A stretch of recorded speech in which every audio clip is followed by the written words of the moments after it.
Bem-vindos a mais uma aula de gramática. Todo mundo gosta de português. Hoje a gente vai falar de formação de palavras e para isso seria muito legal que você assistisse a aula anterior sobre a estrutura da palavra. Então, se eu lembrar disso, eu vou colocar o link aqui na descrição. Mas resumindo, galera, a gente forma as palavras acrescentando aqueles morfemas que a gente viu na última aula. Por exemplo, os afixos, que são sufixos e prefixos, e para cada um desses tipos de formação a gente dá um nome específico, e é isso que eu vou mostrar para vocês hoje. O primeiro tipo de formação é a derivação. Existem vários tipos de derivação. A gente vai começar a falar pela derivação sufixal e a prefixal. Eu falei disso na última aula também, no finalzinho. A gente deu o exemplo da palavra feliz, que quando a gente coloca a palavrinha, o morfema, no caso, mente, no final de feliz, a gente transforma essa palavra em felizmente. Isso é o que a gente chama de derivação sufixal, pois a gente acrescenta um sufixo no lugar da palavra. E a prefixal é muito parecida, a gente só coloca um prefixo antes. No caso feliz, a gente pode colocar infeliz. E a gente também tinha falado de infelizmente, que é quando a gente coloca um sufixo e um prefixo ao mesmo tempo e a gente muda completamente a palavra.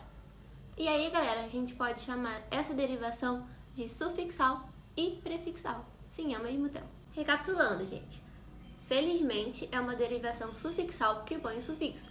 Infeliz é uma derivação prefixal porque a gente põe o prefixo. E infelizmente é uma derivação sufixal e prefixal. Porém, não se confundam, não é sempre que a gente tem um sufixo e um prefixo que vai ser uma derivação sufixal e prefixal. A gente tem o exemplo da palavra ajoelhar. Olha, a gente põe o prefixo a antes e ar, o sufixo ar no final, para formar essa palavra, ajoelhar, certo? Beleza, agora vamos tentar assim. Se a gente tirar o prefixo a, pensa, como é que vai ficar? Joelhar. Estranho, né? É estranho porque não existe essa palavra, joelhar. Isso não faz sentido. E aí a gente não pode chamar essa derivação de prefixal e sufixal. Porque quando a gente tira o prefixo ou o sufixo, a palavra nova formada não faz sentido, ela não existe. Isso não acontece com infelizmente. Se você tirar o prefixo in, a palavra felizmente existe. E se você tirar o sufixo mente, a palavra infeliz existe. Então aí a gente pode chamar de sufixal e prefixal, mas ajoelhar não. Aí a gente dá outro nome. A gente chama de derivação parasintética. Vamos dar outro exemplo de palavra para ver se a derivação é sufixal ou prefixal ou se é uma derivação parasintética, ou parassíntese, como você preferir chamar. Vamos olhar a palavra engavetar. Como é que a gente vai fazer? Tira o prefixo. Primeiro tira o prefixo. Vê se essa palavra existe. Tirando o prefixo de engavetar, vai ficar gavetar. Muito estranho, né? Essa palavra não existe. Então daí a gente já mata que é uma derivação parasintética. Beleza? O próximo tipo de derivação é a derivação regressiva, ou deverbal, como você preferir chamar, mas geralmente cai mais regressivo. É quando você pega a palavra primitiva, que normalmente é um verbo, e reduz ela para transformar em outra palavra. Como assim? Vamos lá, com calma. Olha essa palavra aqui, dispensa. Ela não lembra um verbo? Dispensa vem do verbo dispensar. Então é um substantivo que foi formado através de um verbo. Outro exemplo é bandeja. Não sei se você sabe, mas bandeja vem do verbo bandejar. Então, de novo, um substantivo que foi formado através de um verbo. Por isso esse segundo nome dela, deverbal. Você pega um verbo e tira uma parte dele para formar um substantivo. Muito simples. A próxima é a derivação imprópria, que também é muito fácil e eu queria falar mais dela numa aula só de substantivos e classes gramaticais que a gente vai ter mais pra frente. Mas ela é assim, também é muito fácil. Olha isso aqui, essa palavra aqui, jantar. O que ela é? Ela é pra você um verbo, é um substantivo, um advérbio. Um verbo, né, gente? Você pode falar eu estou jantando, eu jantei, qualquer coisa do tipo. Então, geralmente, jantar é um verbo. Porém, quando eu coloco jantar nessa frase aqui, o jantar está servido, você percebe que houve uma mudança de classe gramatical?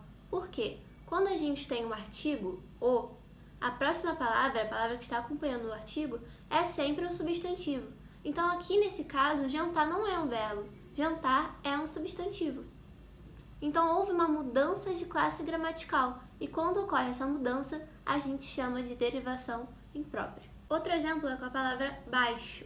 Quando eu falo que alguém é baixo, eu estou me referindo a um adjetivo, estou dando uma qualidade para aquela pessoa. Mas quando eu falo eu falei baixo, por exemplo, deixa de ser um substantivo, eu estou falando do modo como eu falo, então é um advérbio. Mudança de classe gramatical de novo. Derivação imprópria.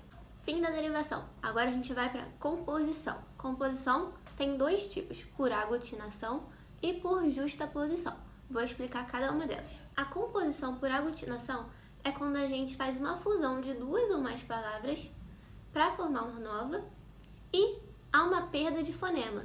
Como assim a perda de fonema? Quer dizer que há uma perda de som. Temos como exemplo a palavra planalto.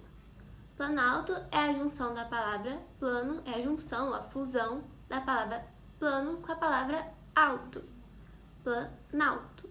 Só que a gente vê que há a perda do som do O. O O é comido, digamos assim, no meio da palavra. Olha essa outra palavra aqui, aguardente. Água, ardente. Só que tem um A ali no meio do água ou do ardente que é engolido. E aí ele perde o som, ele perde o fonema. E aí a gente chama de composição por aglutinação. E quando não há perda de fonema, a gente chama de composição por justaposição. Geralmente aquelas palavras com hífen, por exemplo. Guarda-chuva, arco-íris, guarda-sol. Essas palavras são a junção de duas palavras e não a perda de som, não a perda de fonema. Então, composição por justaposição. Para você lembrar qual é qual, tem uma dica muito simples. Olha a palavra justaposição. Tá vendo que ela é a junção de duas palavras, justa e posição, e sem a perda de nenhum fonema? Então, justaposição é quando há a junção de duas palavras sem perda de fonema. E a aglutinação é outra. Agora a gente tem a abreviação, que também é muito fácil. É quando a gente diminui uma palavrazinha. Por exemplo, fotografia. Ninguém fala aí, tira uma fotografia minha. Ninguém fala isso. A gente fala, tira uma foto. Então é isso, é uma abreviação. A gente pegou uma palavra e reduziu ela para ficar mais fácil de falar. Por exemplo, também siglas, tipo o FRJ, Universidade Federal do Rio de Janeiro. Mas isso aí é muito difícil de falar, então a gente fala só o FRJ. E agora a gente tem a reduplicação, que geralmente acontece com onomatopeias. Sabe, aquelas coisas que tem nos quadrinhos da Turma da Mônica para representar os barulhos? Tipo tic-tac, zum zum, sei lá, qualquer coisa do tipo. É quando a gente pega uma mesma sílaba ou uma mesma palavra e repete ela para mostrar um barulho. Tic-tac é o melhor exemplo, que a gente tem a reduplicação da sílaba que no final. Tic-tac. E tem mais 3 tipos de formação de palavras que essas não caem muito, de verdade, em quase nenhum concurso, mas é bom que vocês saibam, porque vai que, né? O hibridismo é quando a gente junta palavras de línguas diferentes para formar uma nova. Exemplo, sociologia. Sócio vem do latim e logia vem do grego. E a gente juntou palavras de línguas diferentes para formar sociologia. E aí você deve estar se perguntando, como que eu vou saber quando as palavras vêm de línguas diferentes? Isso é muito complicado. Realmente, por isso que hibridismo não é cobrado tanto assim nos vestibulares hoje em dia. A combinação foi uma coisa criada pela sociedade para formar palavras novas que a gente acaba usando no nosso vocabulário, mas elas são completamente informais e não deve se usar na redação de jeito nenhum. Por exemplo, aborrecente é a junção de aborrecer com adolescente. E por último, a gente tem a intensificação, que a gente põe um sufixo na palavra para intensificar ela. Por exemplo, em culpar. Geralmente, quando a gente quer falar culpar, a gente acaba falando culpabilizar. A gente botou esse sufixo isar no final só para dar uma ênfase maior na palavra. Mas, no final, a mesma coisa. Também não é muito legal que você faça na redação. É melhor você deixar a palavra original mesmo, no caso de culpar. E, gente, eu não falei isso na última aula, mas qualquer dúvida que vocês tiverem, vocês podem mandar mensagem aqui nos comentários mesmo ou no Instagram. Eu vou botar o Instagram do projeto e o meu Instagram aí na descrição, beleza? É isso aí. Deixa o like aí e se inscreve para não perder os próximos vídeos. Tchau!